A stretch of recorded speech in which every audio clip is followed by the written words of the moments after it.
How you doing today, John? It is just me and you, no Brian today. We are flying solo. Yeah, I'm doing well. How are you? Yeah, can't complain. You know, we are recording this, December 3rd of 2021. So, the current situation of the environment is what it is, right? But we had a great conversation today about, we mostly talked about strategy, but we went everything from like communication to team building to, asking questions. It's kind of chock full of a bunch of different stuff. Yeah, I think it was a great discussion. As I always do when I chat with you and Brian, wherever he is. I find that I learn a thing or two along the way, half the times while I'm running my own mouth. But no, this is a great conversation about strategy, and certainly I'm not the world's leading authority on strategy or strategic thinking, but I think we've covered a lot of topics that might get folks started on thinking about strategy and how to do so, and maybe some resources to start going down that road. So really, really fun discussion, and I enjoyed it and learned a thing or two myself. So it's great. Yeah, great conversation as always, and let's just let everyone get on with the episode.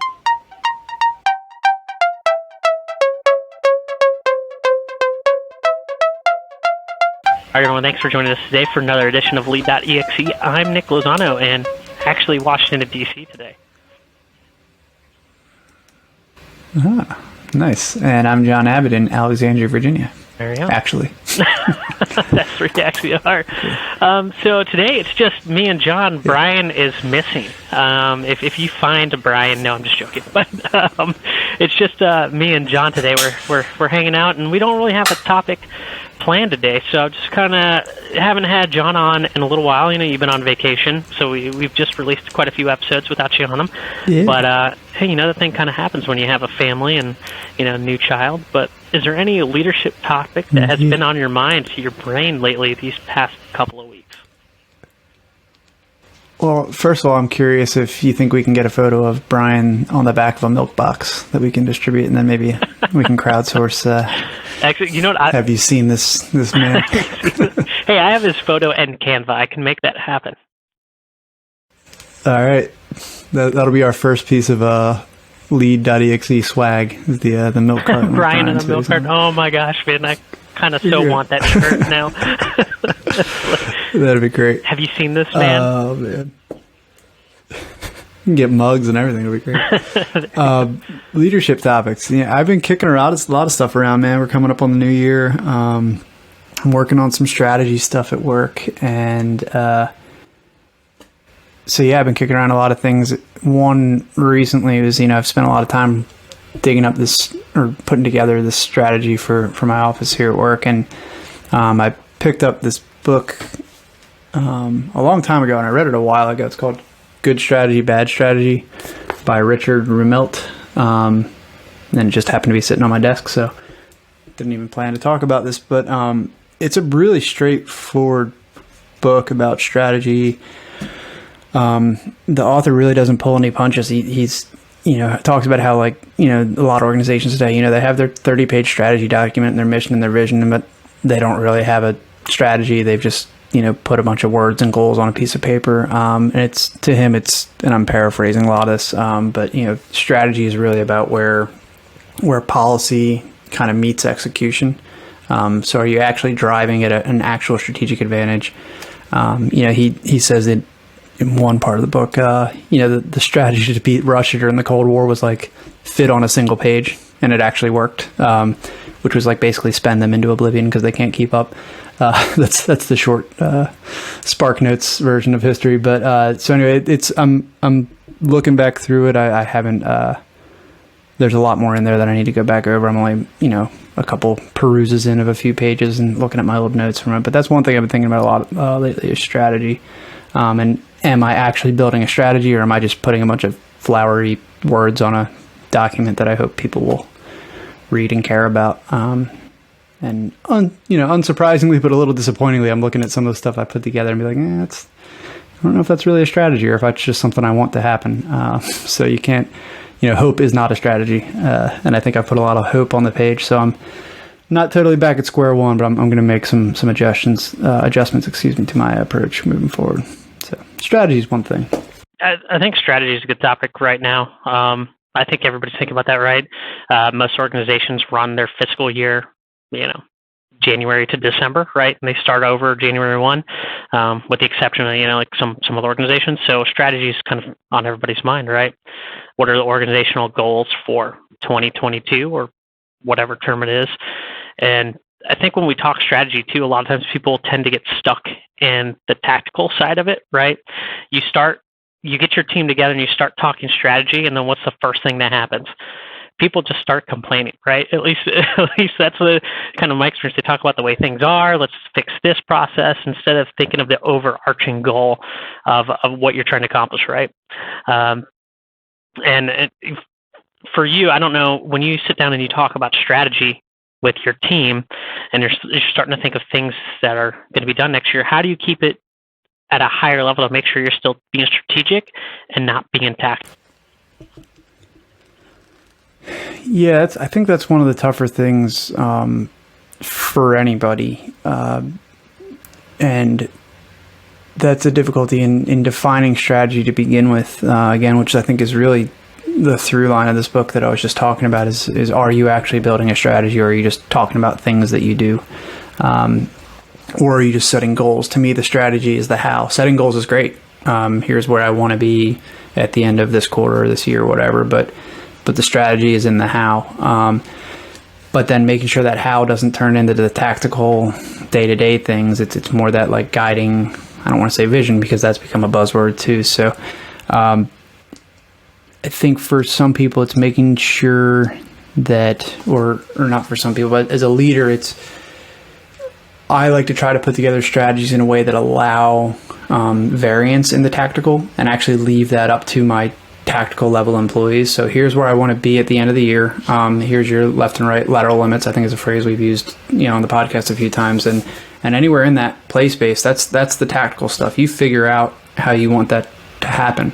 I don't care if we use red font or blue font, as long as we use the font that communicates the message appropriately.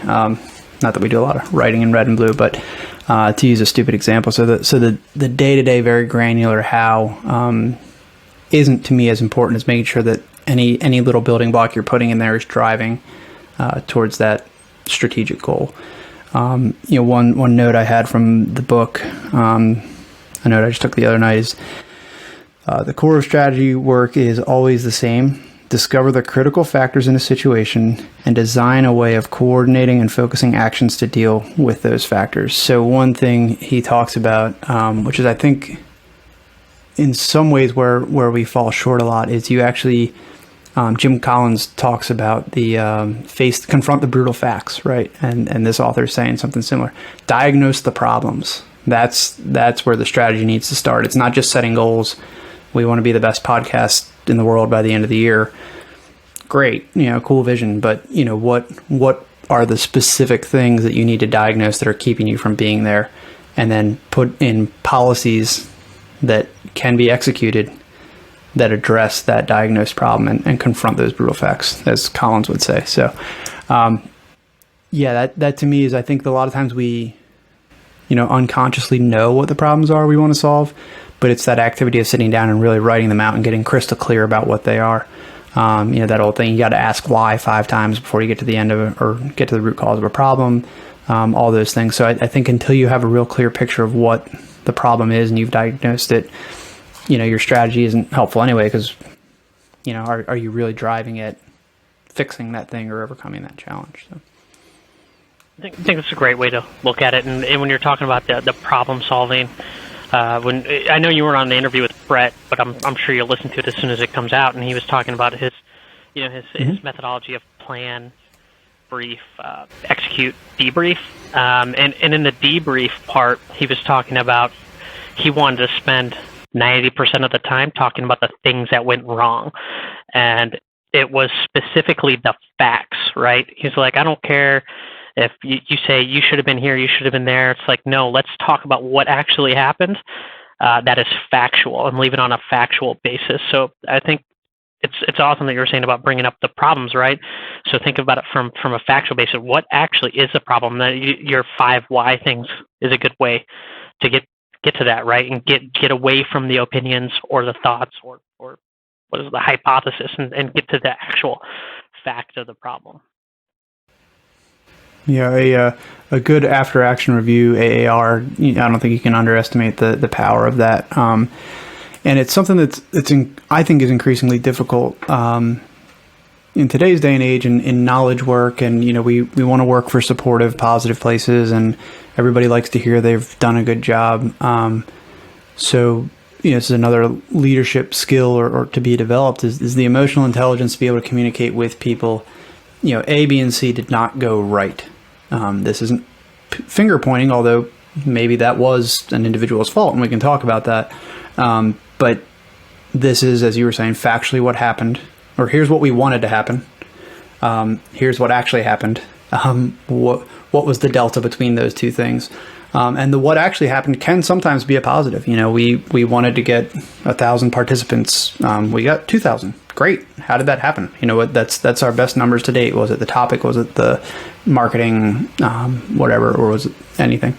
So I think, solid after action review is absolutely pivotal. And you got to have, again, that's another instance of confront the brutal facts. This isn't, feel good about it time. You can run a great event or have an excellent program, and there's still things to improve. So sit down and talk about what you wanted to happen, what actually happened, what the delta was in between those two things, and how to adjust for that and plan for it next time.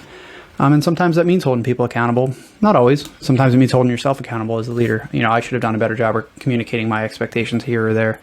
And then I think if you take that and apply it to an entire year or an entire strategy, let's say you had a 1-year strategic plan, you wrote down, and by the end of FY21, we want to have, A, B, and C.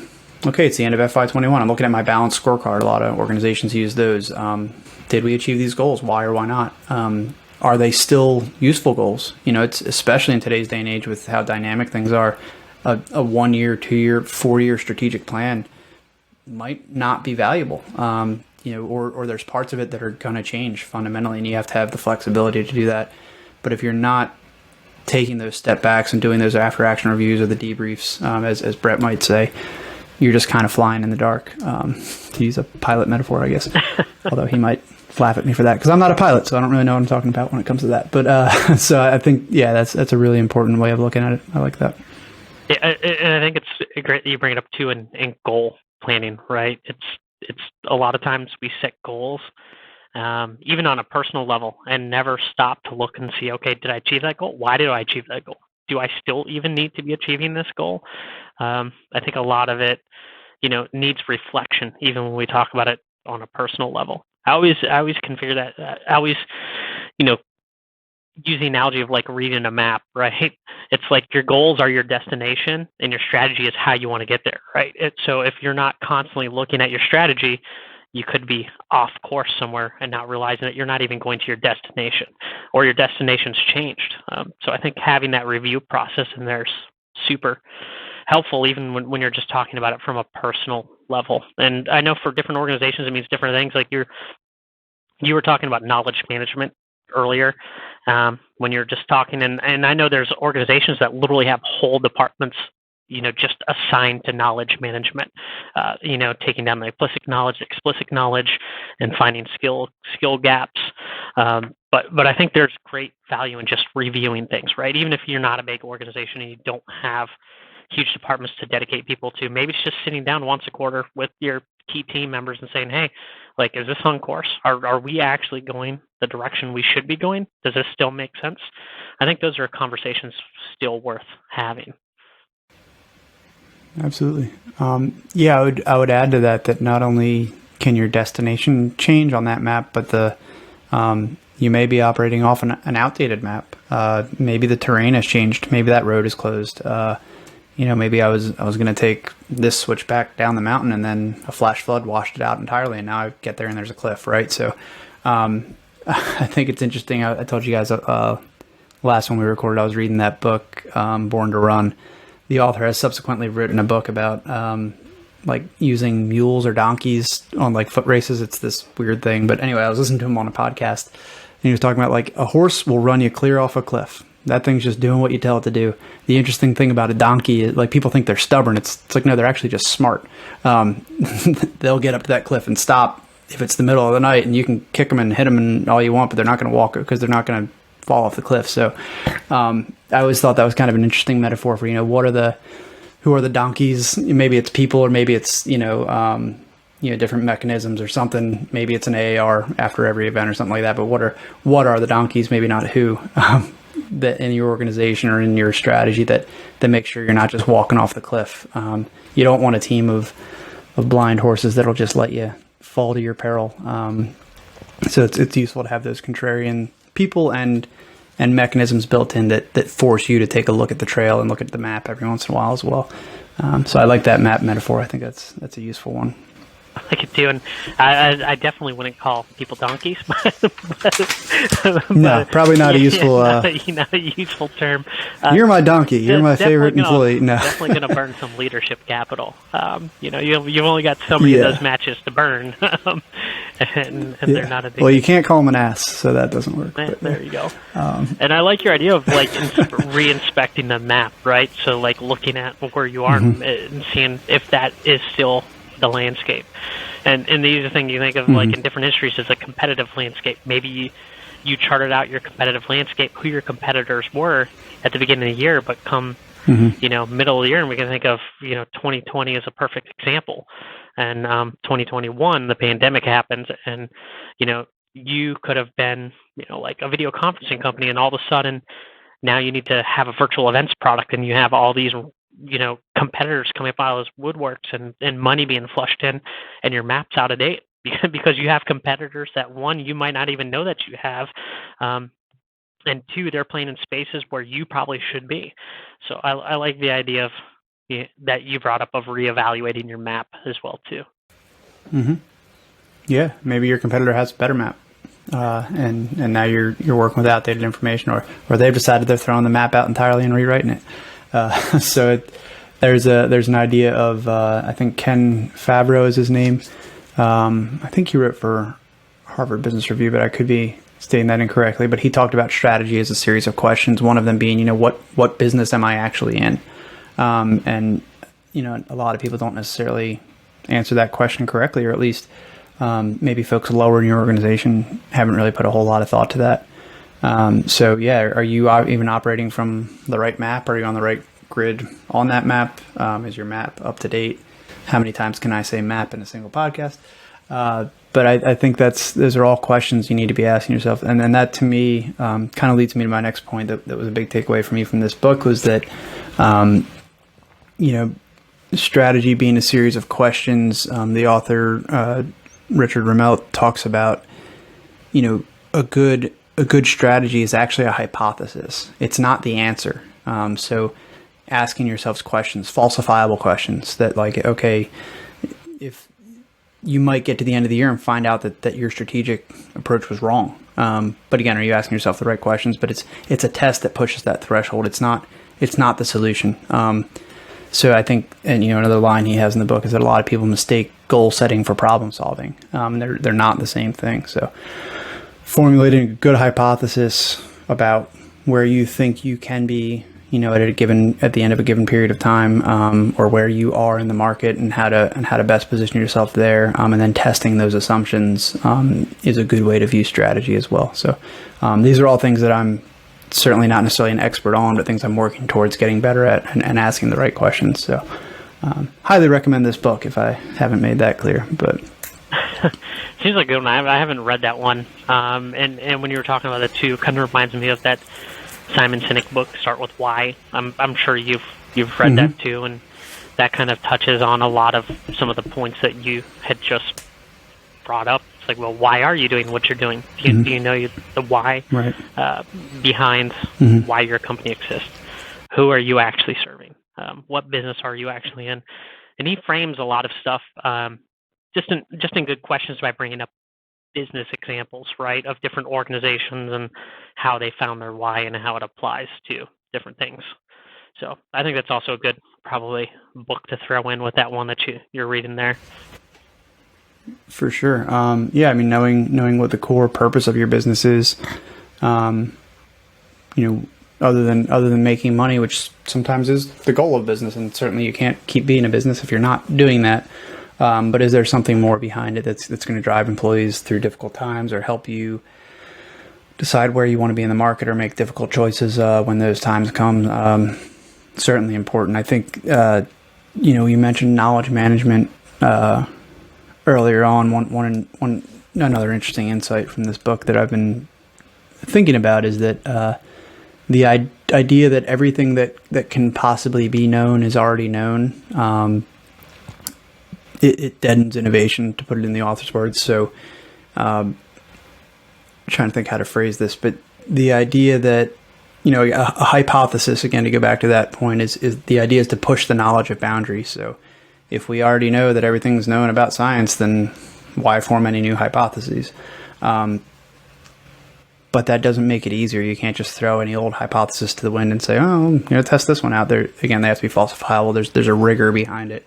And I'm certainly no scientist or anything, but why is great, and it's an important starting point. But you might find another why along the way. You might test some hypotheses. You might say, is this product or service that I want to provide, for instance, something that the market actually needs, or am I articulating what I'm providing well enough that the market recognizes they need me, or my people if I'm a leader, or whatever, or the strategy for any given organization. So I think it really, the more we talk about this, it really comes back to asking good questions, why being one of them.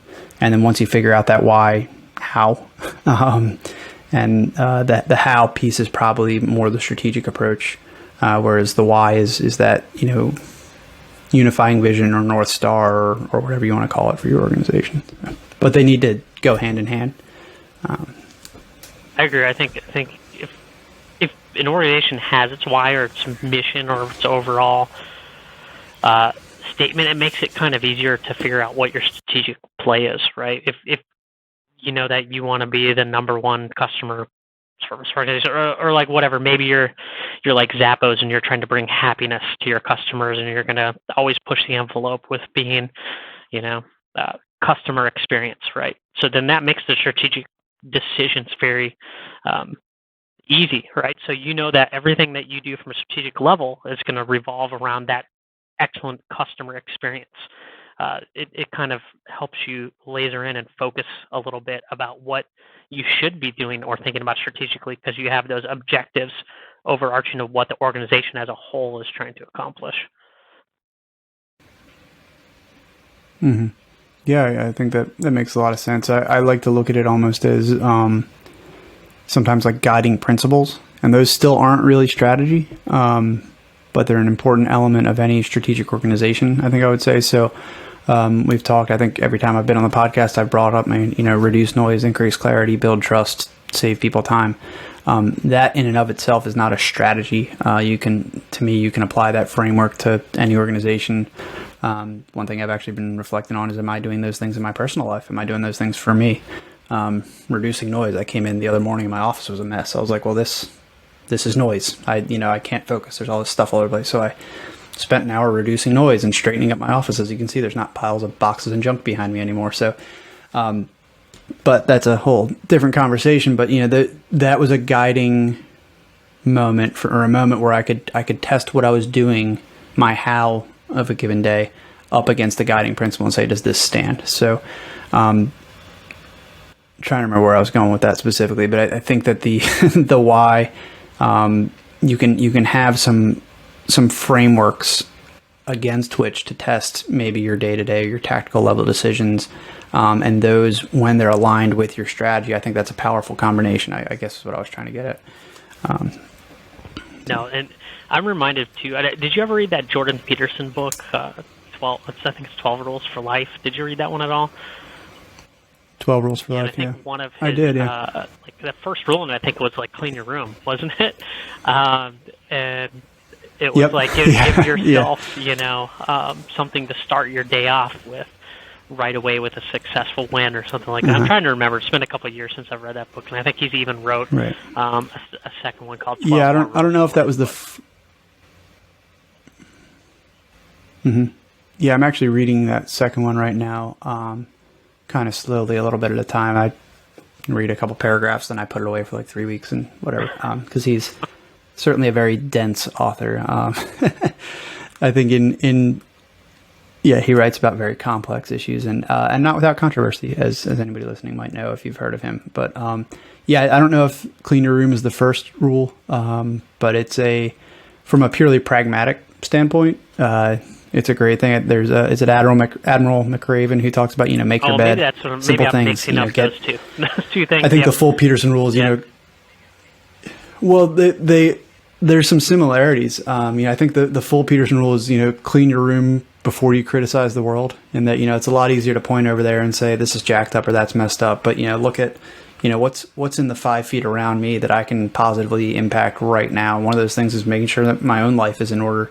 People in glass houses not throwing stones, the biblical reference of examine the spot in your own eye before that of your neighbor. So there's a lot of times that story has been told or that advice has been given over the years. And I think pragmatically, it's a very good one. I think better when things are organized. I don't have to go looking for that thing that I swear I put right here yesterday and I need it today. But then there's also probably some levels of psychological clarity and quote unquote noise reduction, to use my framework, that comes along with that. And it's probably a little bit deeper than just, I know where the car keys are, So yeah, I think it's interesting. I think it's interesting when we see this kind of, I don't know if archetypal is the right word, but those kind of stories and pieces of advice being told over and over again by reputable people throughout history, as old as a biblical reference. So yeah, that's neat. Your thing, right? That probably ties into strategy as well. Yeah, that goes back to your thought that nothing's new, right? Yeah. Like most things are not new, right? It's just come back along again. That's what they say with everything that's old is new again, and then we see it come across again at some point in time, just packaged a different way, thought on a different way. Yeah. So I think that's all fair points. So maybe all the knowledge is already known.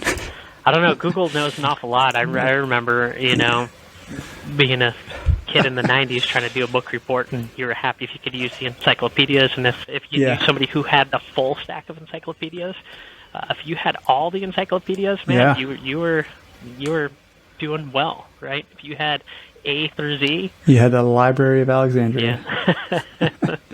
Yeah. So the information's there. You just got to be willing to go out and seek it, right? Mm-hmm. Yeah, I think an important thing, and this might tie into the strategy discussion well, is there is so much information out there. Again, that goes to the reduced noise and increased clarity piece of this. But, how do you know that the information you're getting is good and accurate and the most recent? How do I know that this map I'm looking at is accurate? And that's, I think, an increasingly difficult thing for us to do as individuals, just in our day-to-day lives. There's all the social media channels, there's all the news channels, there's all the podcasts, there's all the this, there's the all of that, and then your buddy texts you something, did you see what happened here, and sends you some obscure link, and so being able to kind of dig through that all and find your own clarity, and sometimes that's maybe making some rules for yourself about what your guiding principles are going to be. But I think that also applies to larger organizations as well. How do I know the data that I'm getting, the questions that I'm asking, how do I know they're the right questions, and how do I know that the answers I'm getting from them are accurate? I mean, data is available.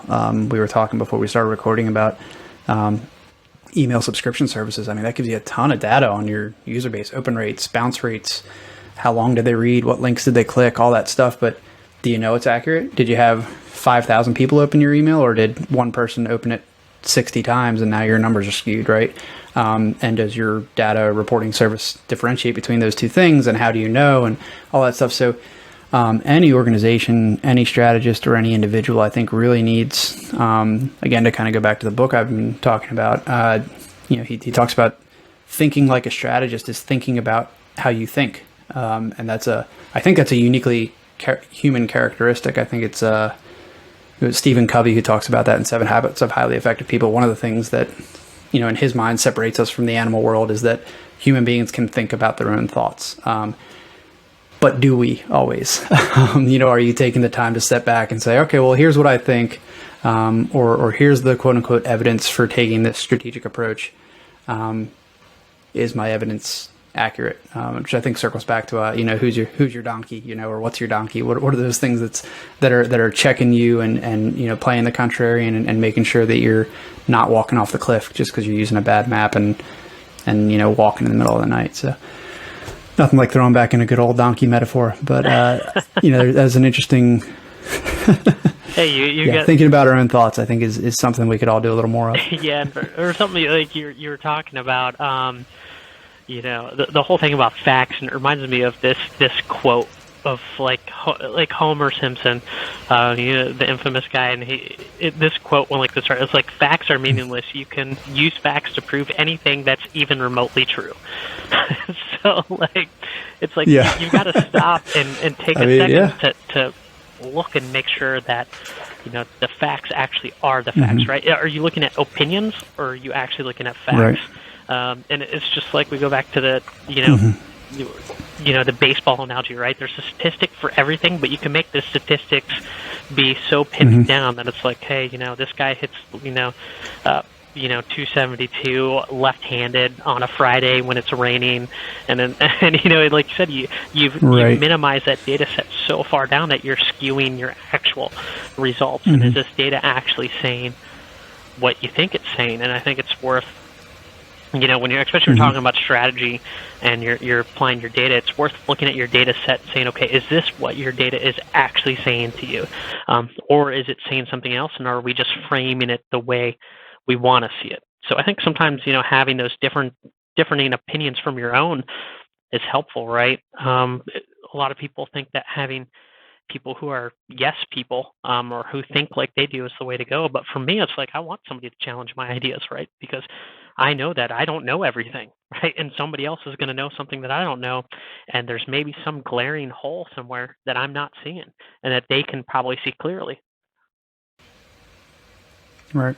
No, I think that's all really, really interesting and insightful. And, I don't know that we're in a unique time. I think this has probably always been true to some degree.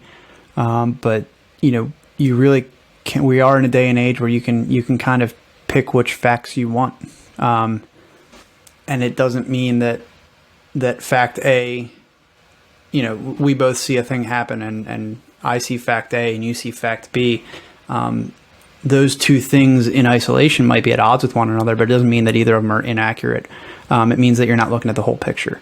And that's a really important thing for a leader and a strategist to be able to do, is to the best of their ability with our limited human cognition abilities, be able to see the forest for the trees, and really like, okay, I'm not hyper focused on this tree. I think, to reference, it's either Steve Covey or John C. Maxwell. I'm now mixing up my leadership authors, but they're pretty similar authors too. The manager's job is, they write a lot of the same stuff, so that's probably why they're molded in my head, but or melded rather. But the manager's job is to be out front in the jungle, thrashing through and cutting down the vines and making sure people can get through. The leader's job is to climb a ladder and make sure you're in the right jungle. So I think that's that. See the forest for the trees in a more literal metaphor. But it's so important. Again, there's so much data that you can make the data say anything you want. Again, whether that's in your personal life, I can, not to turn this into a political or a current events podcast, but I can watch MSNBC or I can watch Fox. They're reporting more or less the same happenings, if you will. I won't use facts necessarily, because there's some infotainment and all that. That's probably a 5-hour podcast on its own. There are a lot of podcasters talking about that stuff. We'll leave it to them. But the point being, as a consumer of information, I can pick which type of channel and what type of temperature and what tilt I want on the facts. So then again, we need to take that step back and think about our own thoughts. Why am I thinking this way? Why do I have this quote unquote gut feeling to take the organization or my team in this direction? And there might be am I getting the Fox News data, or am I getting the CNN data, or am I getting the MSNBC, politics and news preferences aside, just differentiating different angles of particular sets of data. Where is this coming from? The IT offices tell me, like, we need to do this right away. But the administration office is saying, well, no, this is more important. Well, of course, IT thinks the IT stuff's more important. And of course, the admin office thinks this new HR policy, for instance, might be more important. As the leader, as the strategist, in my line of work, as a communicator, being able to figure out which one of those things is more important, or better yet, when you can, connecting the dots between the two of them and kind of, killing two birds with one stone. It's a really difficult thing to do. And I don't think any one individual has ever mastered it, but good strategists can do that. And to your point earlier about having contrarians and people on your team, good leaders do that through good advisors who bring them, to the best of their ability, good facts and good data points that allow them to make the right decisions. So, I mean, I'll mouthful right there. I feel like we could just have another podcast episode just completely on facts and opinions. For some reason, I've reminded you, like, I mean, maybe we should. Your kid's really young, but there was this Disney movie that my son was huge into for a while, and it's the I can't even remember the name of it right now. Inside Out, and like this girl, like they go inside her head, and she has all these emotions. And one of them's her imaginary child, and he knocks over a train of her thoughts, and he's like, I spilled this over these facts and opinions. He's like, I can never tell which ones are the right, are actually facts or opinions. He's like, it doesn't matter, just throw them all in the box. They're all the same. but I digress. The kids' movies are coming your way. But I think that's a great point, right? Yeah. Like it's easy to be influenced when I'm going to leave media out of this, but I'm just saying, even it's easy to be influenced when you sit in an echo chamber, right? So it's helpful to have those varying different opinions to kind of make you think that, hey, you could possibly be wrong, right? I'm always of the mind that I can learn anything from everybody, and I don't know everything, so I could possibly be wrong and change my mind 10 minutes from now from something I thought before. It's not that that's bad. It's just that I learned some new information that I didn't know before that is helpful for me now. And back to your map thing, right? Your terrain, right? It changes the terrain. If as long as we're not, closed-minded and we're willing to listen to other individuals, it can help us move our strategy forward, our organization forward faster. Yeah, I think I would argue that it not only helps, but it's imperative. I mean, a leader who's not willing to change their opinion or their mind on something. I mean, how many examples in history do we have of, the old try, if at first you do not succeed, try again, and to the demise of, this didn't actually happen with the Titanic, but the metaphor being, Captain, we're driving right in an iceberg. No, we're not. There's no icebergs. This is there's no icebergs in these waters. Well, we're driving at it. It's getting closer. There's no icebergs in these waters. And then you hit the iceberg. I think there's probably a million and one examples of that in business and read any, military history book. And, you can see examples of just refusing to alter strategy, refusing to, again, confront the brutal facts of your situation, as Jim Collins might say. Can lead to your demise, and a good leader doesn't fear that contrarian information. They welcome it, they embrace it. Sometimes that can be walking a tightrope too. In a given situation, you don't want your employee town hall meetings to just turn into gripe fests, and you got to be able to manage that leadership presence and manage your teams to a point where I'm not asking for an airing of grievances. I'm asking for opinions and ways we can be doing better. And it's a difficult thing to do, especially with difficult discussions. In the middle of a pandemic, maybe you're doing a layoff or your business model needs to change and people are resistant to that change. And there might be some really good points mixed in with the anger, mixed in with the fear, mixed in with the, union grievances, mixed in with all that stuff. You got to kind of put that in a box and say, okay, all these things are happening. But is there useful feedback in here? What's the trend? What am I getting back from my folks that's worth listening to? And not fearing changing your mind if it's the right thing, and being honest about it. I think that's one of the great strengths that a leader can demonstrate as well, is that, like, hey, when we started, strategy was A, and I was all for it, and I asked you all to do a whole lot of things. We're halfway through, this isn't working, and I think I figured out why, probably hopefully based on some feedback from that team. Mea culpa, right? That's on me. We're now going direction B.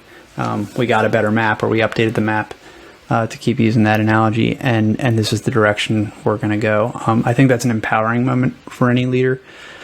It's also terrifying, and it's also if you find yourself doing that once a week, maybe you need to take that step back and not be trying to, maybe you're micromanaging, maybe you're trying to force things that should be happening. I realize I'm in the middle of talking a lot, but that's one of those. I've found that if I'm changing direction a lot with a team or with a project, I'm probably not doing enough listening. I'm probably doing too much directing, because those telltale signs, or those flags, or whatever you want to call them, or those messages from my employees or my teams or my customers, they were probably there all along. I was just too busy go, or talk, and I wasn't listening and observing the way I should be. So don't be afraid to change your strategy and listen to your people. Yeah, no, you're 100% right. And I know early on, Brian and I, in our podcast, we had somebody who specialized in organizational development. And when you're talking about that thing, he had something like, geez, I'm trying to remember, like a question to statement ratio. So he's like, every time I would sit and talk, he's like, I would mark down if I was asking a question or if I was making a statement. And he would, just tag his ratio and keep track of it. He's like, I want to be asking more questions than I am making statements. And I thought, oh, that was a pretty neat idea. I've never thought about sitting around here and saying, okay, am I making a statement or am I asking a question? Am I trying to clarify more what's being said, or am I just voicing my opinion by making a statement? I was like, man, that's a pretty neat little trick to just kind of keep your mind on track. And I'm reminded of your thing too, where you've got what you say, you got your Post-it note that says, "Does this need to be said? Does this need to be said right now? Does this need to be said by me?" It's almost the exact same thing, but a different phrasing. So it's like being understanding that, especially when you're a leader, is that you hire people to do jobs, right? To be experts in their given area. So let them do what they're there for and help. You're there to still, guide the ship, right? But you don't have to row it and tell it every direction it needs to go, every which way. You just got to say, hey, we're going over there. Make sure we go this way. Yeah. Right. Yeah, that's a neat trick. I might actually try that. I think in this podcast, my question is at 0. I feel like I've just been making a lot of statements. But I guess to break that trend, what I'll turn what was going to be a comment into a question. We'll see how this works. But what do you think is the threshold between asking questions and providing direction, or what should the balance be as a leader or a manager of a team, with the thought in mind that maybe your team really is coming to you for help, that they don't know what to do, or they don't know what the next step is, and they're asking, and they come to you and all you have is questions. What are your thoughts on balancing that or reading the situation? So for me, since I come from a technical background, I'm kind of used to this a lot, right? Us tech people speak in languages that people are like, I don't know what you said to me, or even what this means. So when I get to the question thing, that's why you need communications experts. Exactly. Well, we need everybody, right? Everyone always thinks their department's the most important one, but really we're a team and we need it all. But what I'm saying is, like, I've dealt with this even from my consulting standpoint. It's like you're asking questions to get to the root of the issues that are at hand, and sometimes you can find where you said you're asking questions and you realize that they don't know what they're saying, and that's when I might make a statement. But I might form it as another question.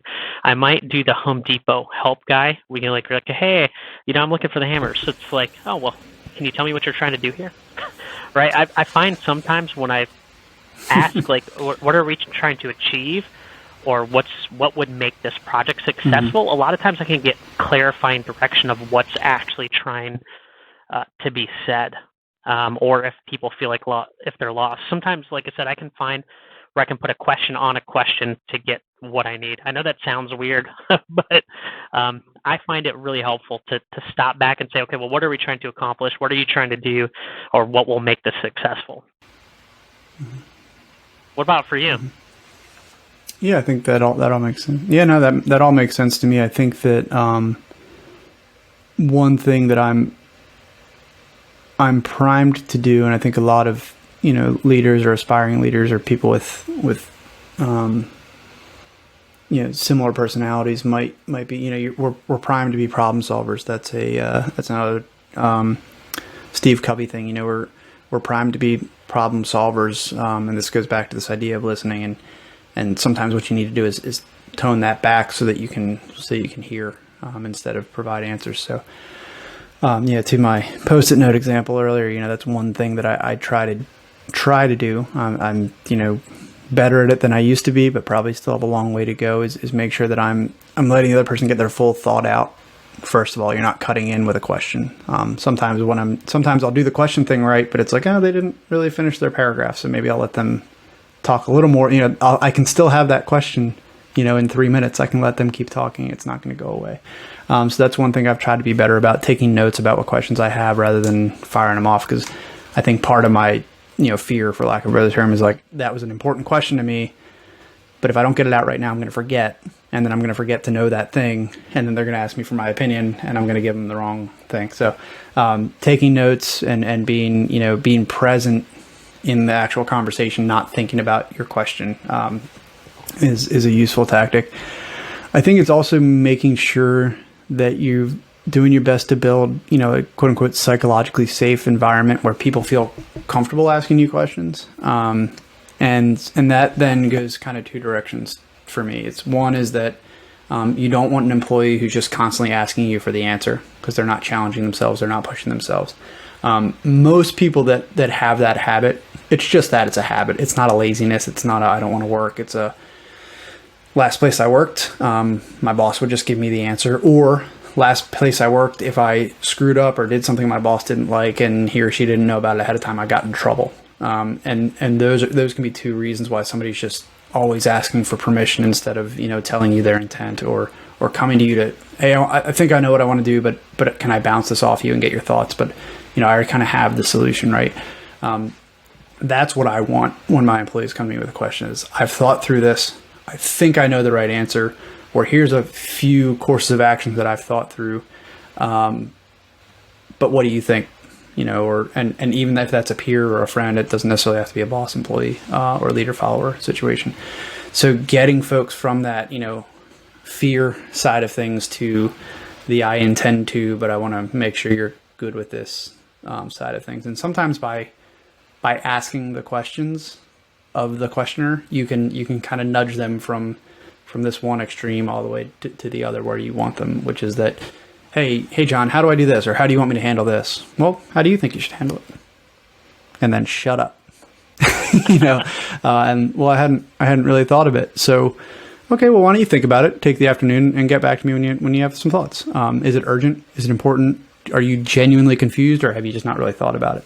And again, saying those things, maybe not so much in the condescending tone that just came out of my voice, but getting to that end state that's hey, I want you to really think about this. I want you to come with me with solutions. I'll tell you if I disagree. And maybe I genuinely don't know. We'll figure it out together. Try it, as long as it's not unethical or immoral or illegal, and no one's going to get hurt. I don't know. Try it. See what happens. Don't bankrupt the company. Don't go to jail, and we'll see what happens. So, to me, I think it's that continuum, I guess, to put a bow on this whole thought, is that I want to get away from a fear mentality of asking questions to an exploration, and to an empowered exploration, maybe, is an even better way of putting it. That's perfect spot to wrap. I think you're right. And I'll just leave it on this one note. Peter Margaritas, who we've had on the show before, and this whole thing was improv, and I thought he had a great way of doing that. He's like, when you're communicating with another individual, he goes, are you listening to understand them, or are you just listening to respond?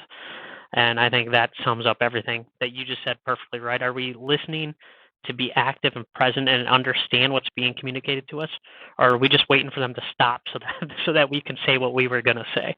And I think that goes a long way.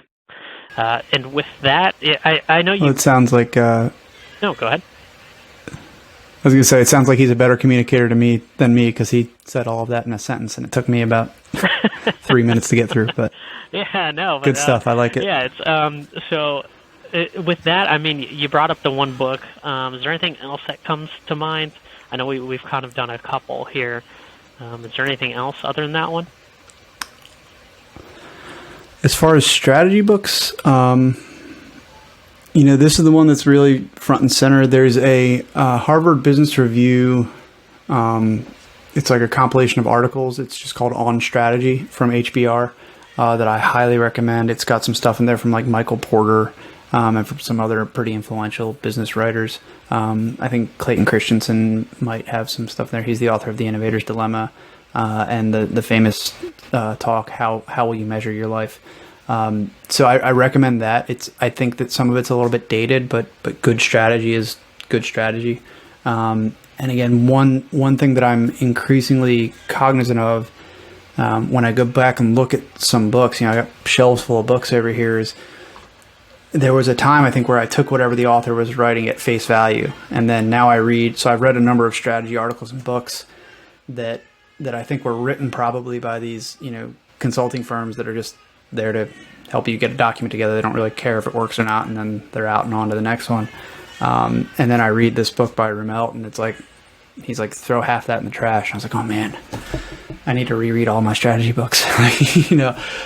So again, I think that's just to say that anything you read in one of those articles or a strategy book, challenge it against another book, challenge it against your own thoughts and experience.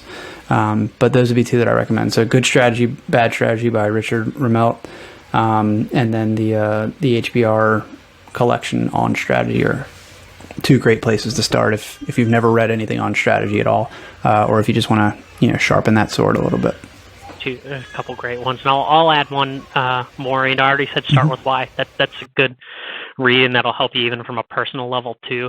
But another one along those lines is Good to Great by Jim Collins. I don't know if you've ever read that one, but I think that's a great, easy read. It's maybe like 200 pages, 300 pages, but it just goes through how companies, go from being kind of middle of the road to being high performing organizations, and a lot of it is just strategy based and asking the right questions. So I think that's also a good I can't, that can benefit you from an organizational level and a personal level as well too. Sure. Yeah, sorry, I didn't mean to start to cut you off there, but yeah, I was going to say I can't recommend that book enough. Jim Collins is a fascinating writer, and someone who really, his advice, confront the brutal facts. It seems to me he takes that advice in writing his books. He's very data centric and challenges assumptions, and it's a heck of a read. So I would probably add that to my strategy list as well. Highly recommended. Straight and to the point. I mean, they're not overly long. You can generally finish them in a day or two, maybe a weekend, if you're a good reader. And the audiobooks are generally pretty well done, so it's a good ad. And I guess with that, we will close it out. Brian will be back on the next one, we hope. We'll put out our milk cartons. If you see Brian, please call 1-800. But no, with that, everybody, we'll see you on the next episode, and thanks for joining us.